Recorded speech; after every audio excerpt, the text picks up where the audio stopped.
That was great, okay, thank you. So we're going to move right along and introduce our panel and our next moderator. We're going to talk about how to engage with angel investors, both before and post-investment. So, angel is most likely going to be your first candidates or your first partners in your venture as investors. So what should you look for? What are they looking for? And how do you engage with them as far as the due diligence, before the due diligence and even getting to know them, and then once they source that investment, become your partner and become part of that force in growing your business. So today, our panel is going to be moderated. One of the great parts about networking at events like this is you learn a lot of the fun things sitting in the back of the room. So I encourage everybody during your networking sessions to visit with one another. My friend who's going to be moderating this panel, what I learned by sitting over by the sandwiches is that he almost wasn't named Erik Halvorsen, but actually Olaf Emil Halvorsen IV. So I'm going to just throw that there so Prince Olaf can speak to that later. But in introducing Erik Halvorsen, he's a director of innovation at the Texas Medical Center at TMCx. He'll be moderating this panel, and let me introduce him, and please welcome Olaf. Thank you.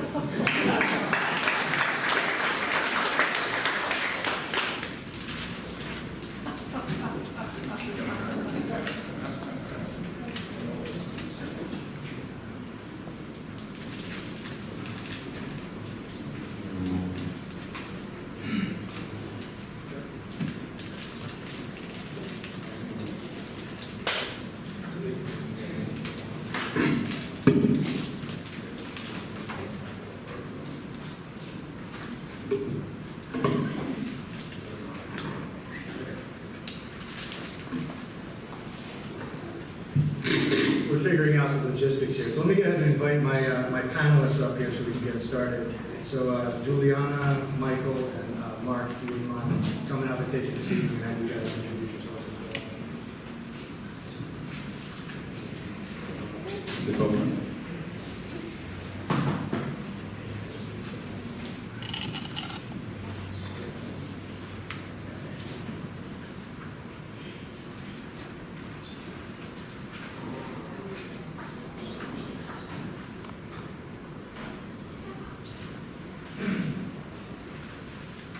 All right, as John so eloquently introduced me, my name is Erik Halvorsen.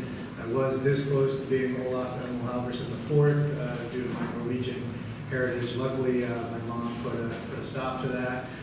Although I have an 8-year-old daughter and a 4-year-old son, and for anybody who's seen Frozen, or if you're like me and you've seen Frozen 5,000 times, Olaf is now a very popular name and very popular character. So my father is still very popular with kids because he has that name too.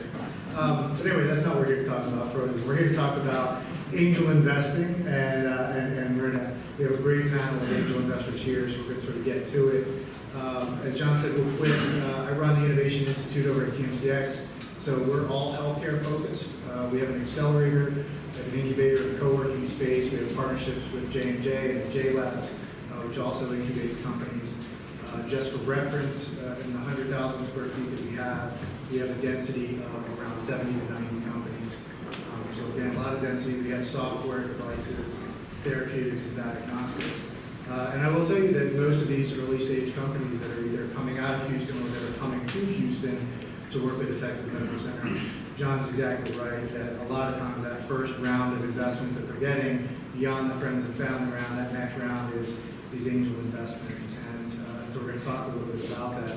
I think the one hesitancy we have is we try to put these things into big buckets. We try to describe venture capital as one thing, and we're going to try to describe angel investing as one thing. And I think we're going to drill down on it a little bit and get to the nuances of the different types of angel investors and different groups. So with that, I want to let you guys introduce yourselves and a few minutes on your organizations, the types of investments you'd like to make, and then we'll get down into some of the specifics. So Juliana, do you want to start? Yeah, so my name is Juliana. I'm the Managing Director of the Houston Angel Network. The Houston Angel Network has been running around since 2000, and we're actually a spin-off of the Houston Technology Center, and we are a tenant here too. Since then, we've been investing in around 200 deals, and almost about 70 million. That made us one of the top 3 investors, most active investors in the US, investor groups, for the last 3 years. And we have around 90 individual members, and then we have 10 institutional members. Our institutional members range from funds like Shell Technology Ventures to accelerators, incubators, and like HTC. And then we also have universities, and of course we have TAI, that is one of our institutional members, and we're very happy to have them as one of them. I'm Michael. I'm president of Bay River Ventures and also a founding member of the TAI Houston Angel Association. With Bay River Ventures, focused on early stage investments in enterprise digital technologies. We're invested in about a handful of deals. We've been around for about a year, a little more than a year. With TAI Houston Angels, that's a new angel group that was founded from the charter membership of TAI in Houston and other chapters all over the world, frankly. And we came together to support the Rice Business Plan competition. We're excited to have given away one of the largest prizes in the competition and look forward to doing so next year as well. In addition to awarding that prize, we've come together and made it our mission to invest in other deals that could also benefit from the type of mentorship and experience that TAI and its charter members bring to the table. I'm Andrew Clark of the Texas Halo Fund. Last been to add something not being in your book or on the agenda. Texas Halo Fund is a sidecar fund sponsored by the Houston Angel Network.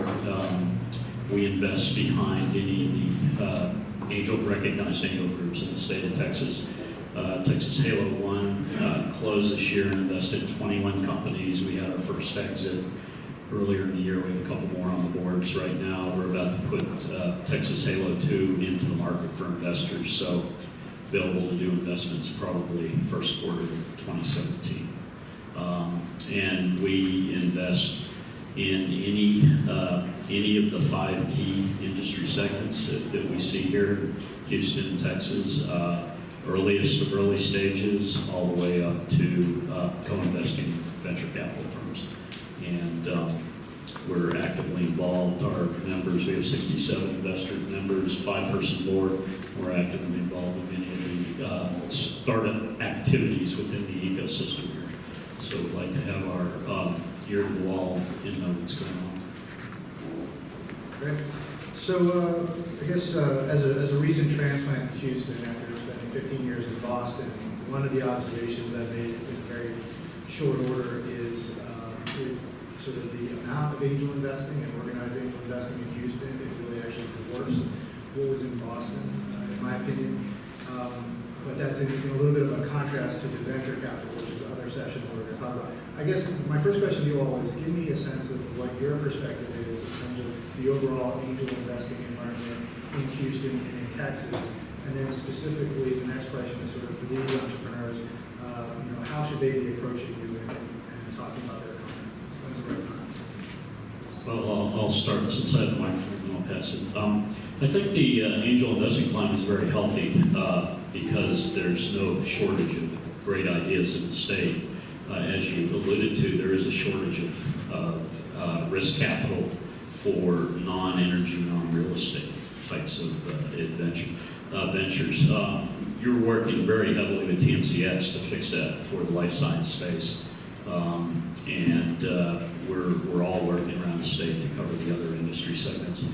The way to approach us at the Texas Halo Fund is really to go to either HoustonAngelNetwork.org and work through their process, or go to the Alliance of Texas Angel Groups. It's a website. There are about 15 angel groups in the state that are listed there. And Juliana is very well networked with across those groups and does a monthly call where deals are traded. And you'd be surprised. Usually you think Dallas, Austin, Houston would be the place to go for funding, but we find that there are very active angel groups in Lubbock and some of the other secondary cities that don't always get great deal flow. So we trade deals back and forth across the state. And what the Halo Fund does is it watches that deal flow and it jumps in to help make things happen. I agree. I think the angel environment in Texas and Houston in particular is strong.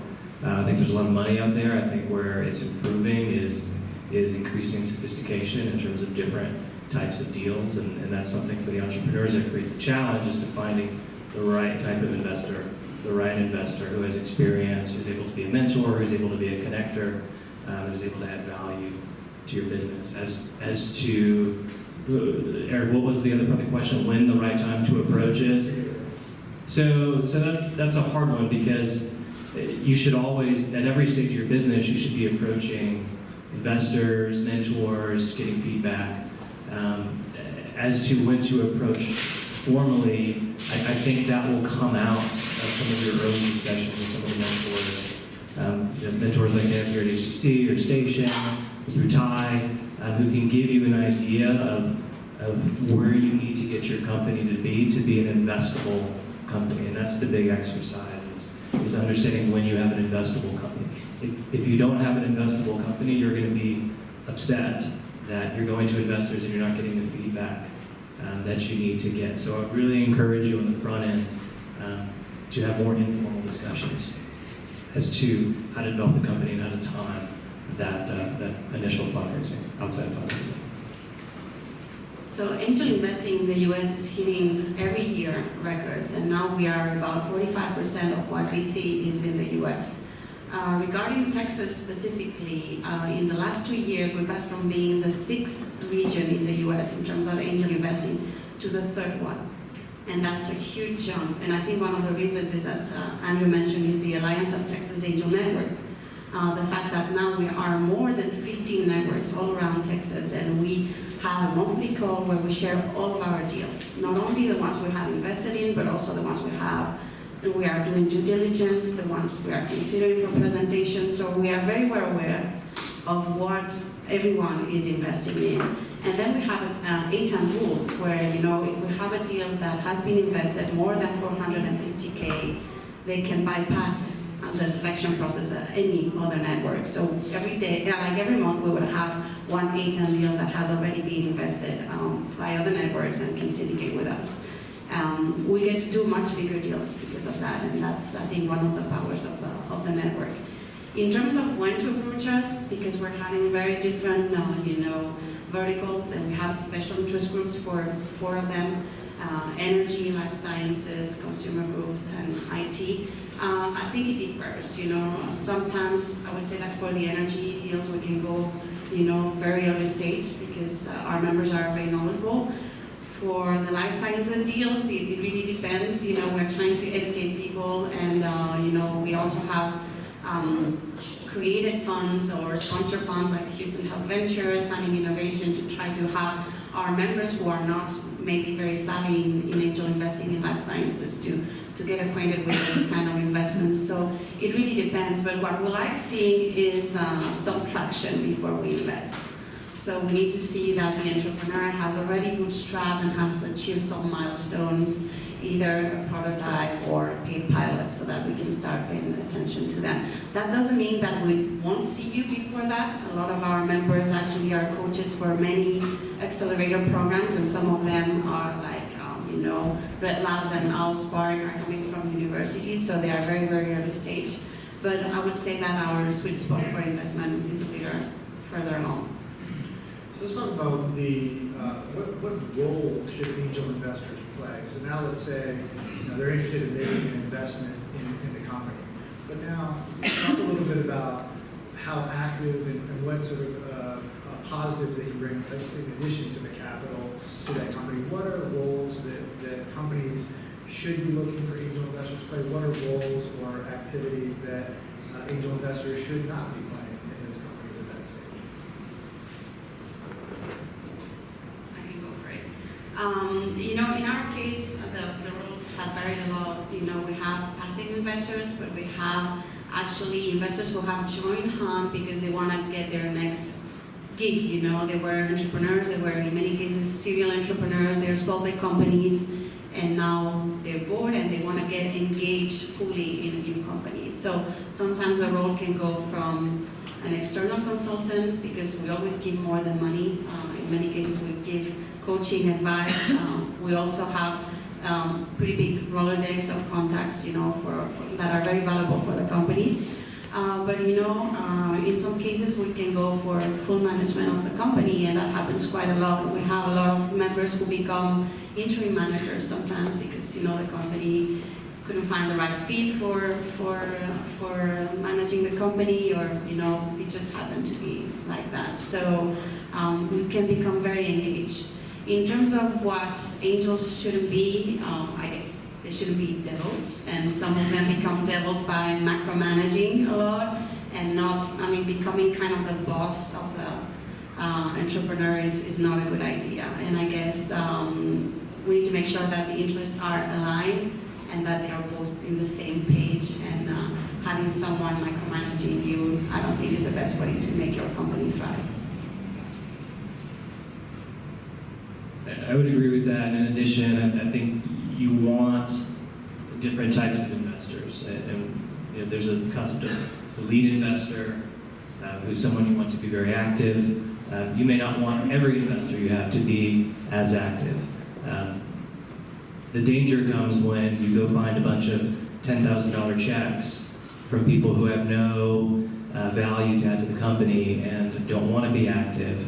And those investors may well disappear when it comes time for you to raise more money. You're not able to get mentorship and networking and access to potential customers from them. So you want to find a proper mix. And like Juliana said, you want to avoid people who are in it for the wrong reasons.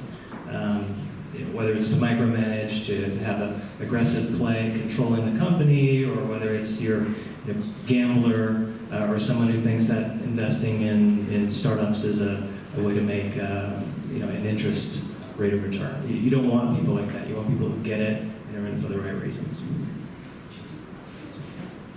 Hard to add much more than what's been said. I guess I'll say in a formal context, the Halo Fund will not invest unless there's a formal board. And we'd like to have balanced boards, so equal representation from investors, founders, and ideally someone from outside who has perhaps industry experience or board experience. So that's a key decision for you guys. Some people don't want formal boards. When you say we want to make a run for it before we formalize a board, we have an informal board of advisors, and so we wouldn't be a candidate for you if that's what you want to do. I'm not saying that that's wrong. There are a lot of companies that want to go as long as possible without a formal board. But we're very sensitive to proper governance and balanced boards and investors who sit on those boards. And ideally, those investors have board experience, they have industry experience, so they add a lot of value to the company. So one of the things you're talking about is again, all these different angel groups. Trying to categorize them in one way is very difficult. Obviously, with membership, you have a lot of variability in personalities, and like you said, you have different strategic groups even within HON as well too. So, what is some advice for the entrepreneurs, for the companies? How do they do their due diligence on you all to make sure that they're the right fit? Would be sort of question one. And a related question, I guess, what are the mistakes you see entrepreneurs as well as these companies making when they are? Well, in terms of due diligence, I would give the same advice for someone seeking angel funding as I would for companies in my portfolio that are taking the next step and going to look for venture capital or growth equity. I have companies right now, and we go through that process. The first thing we do, I'm working with one entrepreneur right now, and I say, go down the list of investing in a portfolio of that venture capital firm and see if they've invested in your competitors. Last thing you want to do is send your slide deck to someone who's invested in your competitors so that they get a look at your slide deck. And so it's less likely to happen in the angel world, but what you're looking for, and most angel groups will publish their portfolios. You can go to various other websites and funding sites and tease that out, is you're looking for groups that have invested in like companies, maybe in your industry, that have expertise, because that's what you're looking for from knowledgeable angel investors is some degree of expertise. And that's a first step to do that, is to review the portfolio. The other thing, and my fellow panelists have already mentioned it, is you're going to be in the ecosystem. So TIE, TMCx, START, HTC station. Hopefully you're coming in through those types of processes and you're interacting with angel investors, members who are groups, and you can ask them that very question. And we have 100 members in Han, for example, and there are 120 in Central Texas. Probably out of 220 people across just those groups, there's some subset of people that have industry experience. Try to go meet those people before you formally apply. Ask for the introductions. Use whichever vehicle you're a member of, TIE, START, HTC. Get those introductions. What was the second question? Well, the question is also going to be, what are the common mistakes you see with entrepreneurs approaching growth? I think to treat the process like it's a beauty contest, or like you have an idea for a script and you're taking it to Hollywood and you're getting a read on that we have in Han we have a much less formalized process, and there's strengths and weaknesses. CTAN is a very, very formal process. It maybe does look more like a beauty contest, but what happens is you launch your, you go to the website, and Texas Halo Fund, you can go to info@texashalo.fund and send a business plan. And, but what you haven't done is you haven't done your homework, right? Who is this group? Who are these people? Why would they be interested in my particular idea? Who can I find within those groups that have that expertise? You gotta go work the background before you lob the application over the transom. And that's true for venture capital as well. That's what every venture capitalist will tell you. Don't lob it over the transom. You got to work the background and build momentum. So in addition to diligence, I think what's important on the front end is having a plan as to who your ideal investor, what your ideal investor would look like, or investor group would look like. And there's two components to this. One is just being prepared. And two is messaging. You don't want to go in front of a bunch of investors and just have it be a beauty contest. Tell me what you think about it. You should have a case, a message as for why you want certain investors involved. And I think that reflects positively upon the company that they're going about this professionally. In terms of mistakes that companies will make, I think one big one, and building on that, the beauty contest is this concept of validation. Getting investors isn't validation. A lot of people think it is. They like the idea of money coming to the company, but that's where the real challenges start. And it's not just about your product. It's not about that you were able to raise X amount of money. It's about what you do with that afterwards. It's about being able to execute, have milestones, de-risk, build value, and do so with capital efficiency. And that's not just investor speak, that's CEO speak. So the big work comes after getting the money. So the companies and the founders that realize this, you can tell right away as an investor, and if they don't have those qualities, then it's a major warning sign. So I'd encourage everyone to do their homework and have a plan and be professional at the outset. So adding up to that in terms of due diligence of investor groups out there, I think that if you take, for example, the Alliance of Texas Angel Networks, and it's 15 to 18 groups, we each have our own personality. So in some cases, people would say, well, if you have an energy deal, you have to go first to Han, even though the deal might be in Lubbock or in Austin, just because they're the ones who are going to do the more thorough due diligence, and then they're going to be able to give you more. And if they invest, that will be a signal to the rest of the network that this is a good deal, and then we will follow. The other way around, in terms of life sciences, I would say that Cowtown Angels in Texas Fort Worth and Entland do a lot of life sciences deals, and they always call us to, with their deals. So sometimes, when we have these kind of deals and they're in that area, we always look at what they're doing to see whether we can complete the deals or not. Similarly for, IT, B2C deals where, we're not that strong here in Houston, we recommend entrepreneurs to go to Austin first and see whether, CTAN actually gets to invest in them, and then it will be much easier for us to follow those rounds. So you need to be aware of those things. There's always a better entry spot for ATAN in general depending on the industry you're at. So you need to be aware of that. I think as Andrew mentioned, working the back channels is extremely important for us. We tend to want to see more deals that come referred to us, and the referral comes either from other network or from one of our strong members. The better it is because there's credibility. So we do a lot of mentoring. We go to a lot of demo days, happy hours. So in the handbook side, you have the leadership and who's leader of each sector, interest group. You need to go and try to meet these people. And I would say that one of the biggest mistakes is trying to present to us too early. Because, okay, maybe you can get in front of an audience, but if your deal is not investment ready, you're going to present together with maybe 3 or 4 other deals. And if those deals are papered and ready to go, you might be losing your momentum. So it might be better for you to be slightly more patient, work with your deal lead, someone you identify that is a high member, and they will let you know when they think the deal is ready. And if you present too early, you will lose momentum, and people might not want to see you right away. So timing is extremely important in angel investing because we have so much money, and we're gonna go for the one that looks like is ready to go. So that's my advice. So a specific question, Father John. So just quickly to analyze here, for what percentage of the investments you make take points for those investments? 100%? Well, not from, doesn't have to be, there has to be investor representatives. Yep. Half and half. Half and half? It depends. Okay.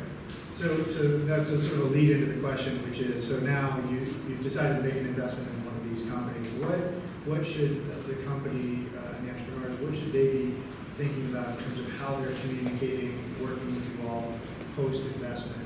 Some of it's pretty clear. If you're sitting on the board, you have a lot more visibility potentially into what the company's doing. But what's some advice for them in terms of how they should be communicating, collaborating, engaging with you post-investment? That's a very tough one for us because we are not a proper fund. So actually, our investors are investing, and they're the ones who have a relationship with the entrepreneurs. In any case, I'm always encouraging the companies to, CC me in every investor, relationship they have. Because when they go and do their follow-on rounds, we like a lot of follow-on rounds. If the company is doing well, that's very easy for us to invest money. But if I'm not aware of that, and the person who invested might have let down or something, we might be missing an opportunity. So this is one of our things in the to-do list and a big project. We're trying to track on everybody's investment in our portfolio, not only in terms of communicating, but also to track how well we've done in the past and have that as a reference and learn from best practices and past mistakes. So I think that's one thing that when you have a fund structure, it's much easier to deal with, but we're getting there. So I'm always mystified by entrepreneurs who after the funding closes, they sort of disappear. And you're always reaching out to them, they're not reaching out to you. Because eventually, 2 things will happen. 1, something bad will happen. And 2, they're going to need more money. And if they don't have a structure, or if the entrepreneur doesn't have a structured plan for communicating the good, the bad, everything to investors, then they're only going to come make contact when they have bad news and they need money. So I think how to engage with your investors is to build a movement, create communication, create this pathway to getting them to help you. If something goes wrong, you need more money, they want to help you. The other thing is you'll have your board of advisors, you'll have your board, but there's also potential informal advisory and mentorship you can get from your members. So it's important, from your investors. So it's important to identify those people and work with them. Create informal dialogues with them. Have irregular but frequent touch points. Bring them into that movement. So when we invest, there are standard sets of documents that everyone in the early stage business uses, and there's one piece of that that's called information rights, and it's a requirement that you communicate formally to your shareholders, and it really speaks more to financials that are not audited, but quarterly financials and then the yearly financials, maybe a pro forma budget and updates to the business plan. So that's essential, that's necessary, but it's not sufficient for the reasons that we've heard, that you are going to want to, it's to your benefit to stay in stronger touch with your investors because you're going to need to call on them later on. So the thing that we all hate is, hey, you get the email or the phone call, I can't make payroll in 2 weeks. I know I haven't talked to you for a year, but I can't make payroll in 2 weeks. And we're doing a cram down round, and here it is, here's the terms. So people kind of notionally check out of those deals when that happens to them. And that does happen. So the best entrepreneurs, the best founders are the ones that stay on top of the communications and have a standard format. And we have a really good one who once a month puts out an update and can probably just type it out while you're on an airplane if you have a standard format.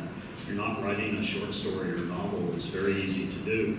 And yeah, the technical financials are important, but what, in addition to getting an update on business progress, what we really care about is where are you on your cash forecast? When are you going to run out of cash? Are you going to run out sooner than you projected? If so, how long is it until you run out? Because what we're constantly trying to ensure is that you have enough runway before you do run out, so you don't have to make that midnight call to fund the payroll. And that's why it's always better to over-communicate.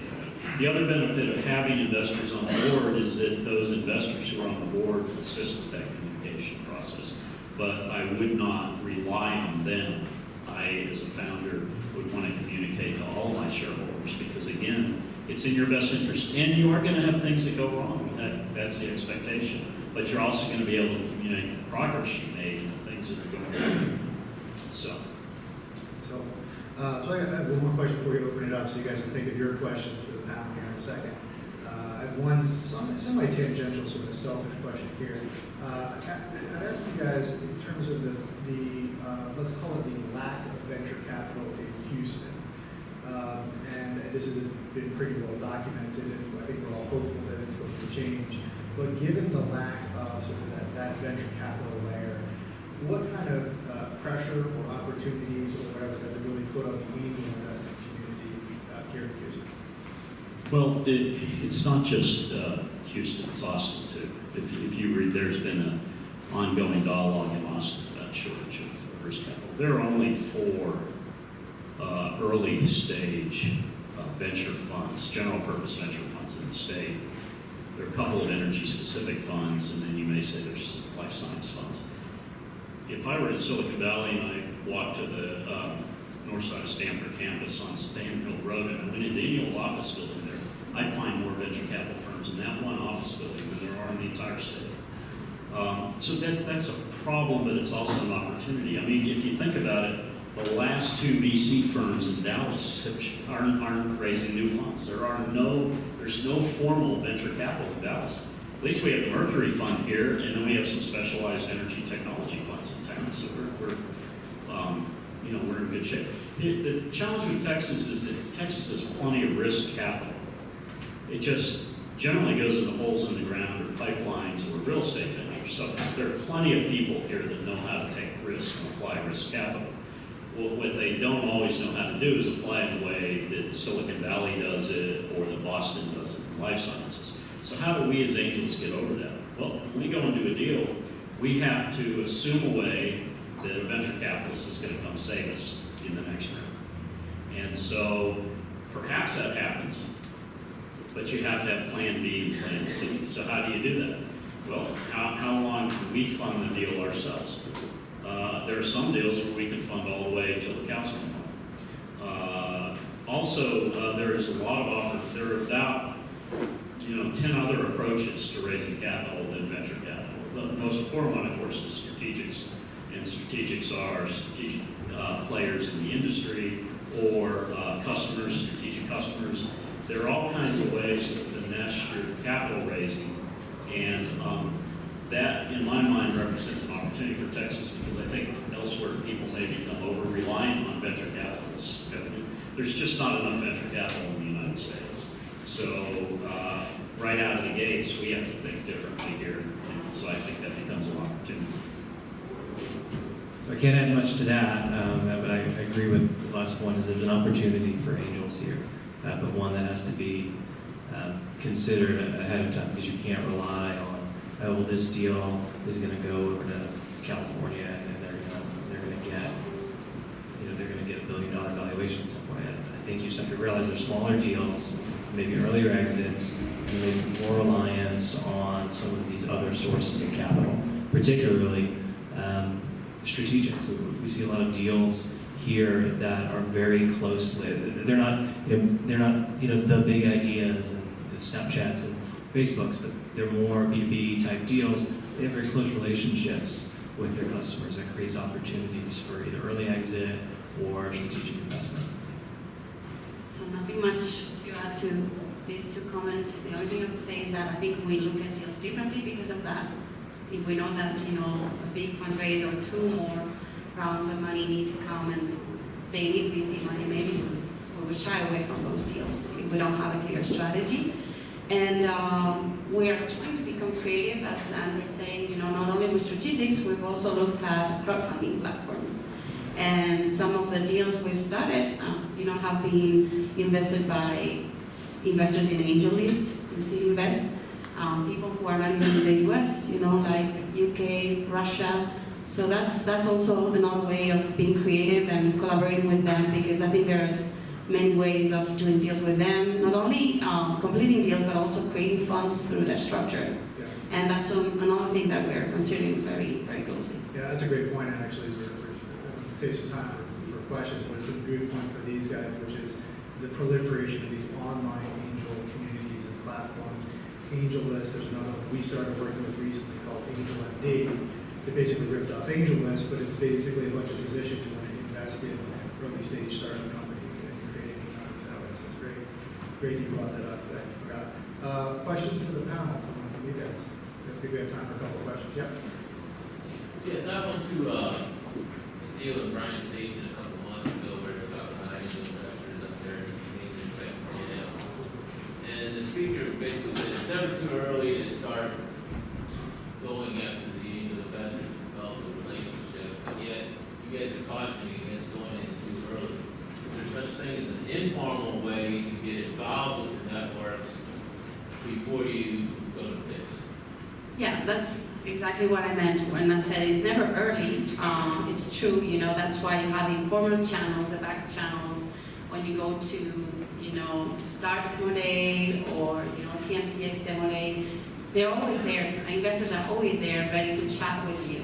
And, they can coach you for some of the companies that came in too early for us. We never say no to. We just say, you need this and this and this to get investment ready. We are signposting you, and whenever you hit those milestones, come back to us. So this relationship with your investor, the contact person for you, is extremely important, and you should get these updates also before investment time. So we have quite a lot of companies who were not ready for us, and we ended up investing in them 2 years later. But I think the important point is actually presenting to the wide network. Once you do that, it's like you have your opportunity, your shining moment. And if it's not at the right time, the possibility, the probability to actually get investment fades, because you're competing against deals that most probably will be investment ready. So that's the difference between the relationship and actually formally presenting to our group. The other thing is the question may not be, when and how do I approach Han? If you're engaged in the Houston startup community, you're going to meet someone who knows anybody in any of these angel networks, and you can use that either for mentorship or access to mentorship, so that it's not a cold call to Han saying, are you ready for me? Can you assign me a mentor? Right? It's a very collaborative, tight-knit community here. Time for one. Can I follow up real quick?